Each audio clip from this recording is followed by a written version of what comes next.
naitwa Grace Mwasomola. Hapa sasa ni audio 2 na video ambayo ndio hii moja, muda wote inaweza ikatoka. Nimeamua kufanya single kwa sababu sasa hivi nikisema utoe album kuna nyimbo nyingine hazitasikika, kwa hiyo ndio maana tunatoa single. Gharama zimetumika ni nyingi, siwezi nikasema moja kwa moja kulingana na mwongozo wa director. Hii video ilihitajika kwenda kushuti Kitulo. Pia kuna changamoto nyingine zimejitokeza, kama unaweza ukaona kushuti kule ni gharama, kurusha drones ni gharama, bado kiingilio pale ni gharama. Hapana, meneja sina. Hizi kazi tuseme ni Mungu tu ananisaidia. Siwezi nikasema labda nina kazi kubwa sana. Hapana, kazi yangu ni biashara tu. Mimi pia ni mkulima, kwa hiyo ni Mungu tu ananisaidia.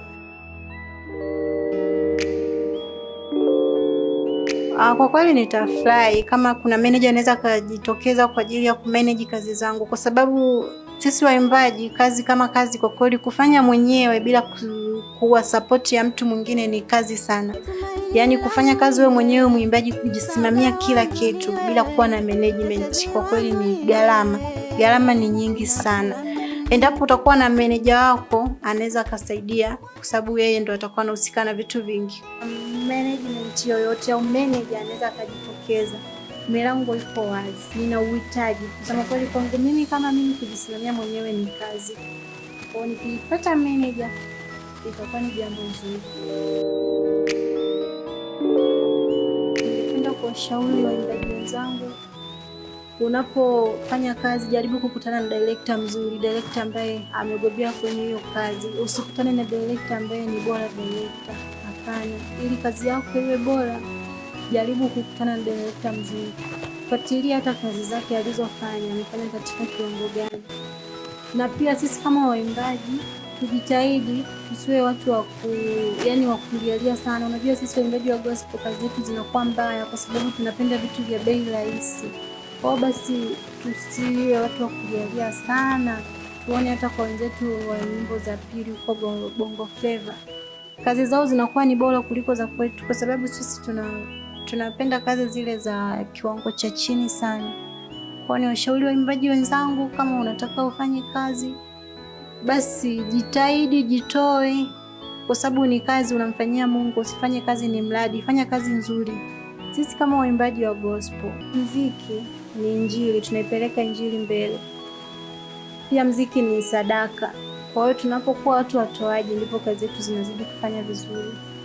Nashukuru Njia Media na uongozi wake. Namshukuru Director Samuel Magema, director ambaye yuko vizuri, amenifanyia kazi nzuri, nimeipenda. Director anayejitoa, yani ni director mzuri. Kwa kweli nakushauri, hebu kama unataka kazi yako itoke vizuri, basi kutana na Director Samuel Magema. Director ambaye ana moyo wa kujitoa, yani anafanya kazi kwa ubora kwa kweli. Unajua tofauti, kuna yule mtu anafanya kazi yake anaipenda, utaona kabisa ndani ya moyo. Anafanya kazi yake kutoka ndani ya moyo. Na washukuru sana Njia Media na uongozi wote kwa ujumla. Wamenibeba, wamenichukulia kama ndugu yao. Dadangu Salome namshukuru sana, amefanya kazi kwa kweli, ni kazi kubwa. Yaani sijui nisemeje, maneno yananikosa kwa kweli, maneno yananikosa. Ila nasema Mungu awabariki. Ukitaka kazi yako bora, njoo ufanye na Njia Media, kazi yako itakuwa bora na yenye viwango. Kazi yangu inatoka hivi karibuni, kwa hiyo ni kuombe usiache kunisapoti, mtu wa Mungu. Nenda pale YouTube utakutana na kazi zangu. Tafuta jina linaitwa Grace Mwasomola. Ingia pale ni support, subscribe, comment, toa maoni yako, shauri, like, nisaidie kushare kwenye magrupu mbalimbali. Unapo support kazi za waimbaji ndipo na sisi kazi zetu zinazidi kufika mbali. Kwa ni kuombe nionyeshe support yako na Mungu atakubariki. Nitafurahi sana nikiona comment yako na maoni yako. Amen.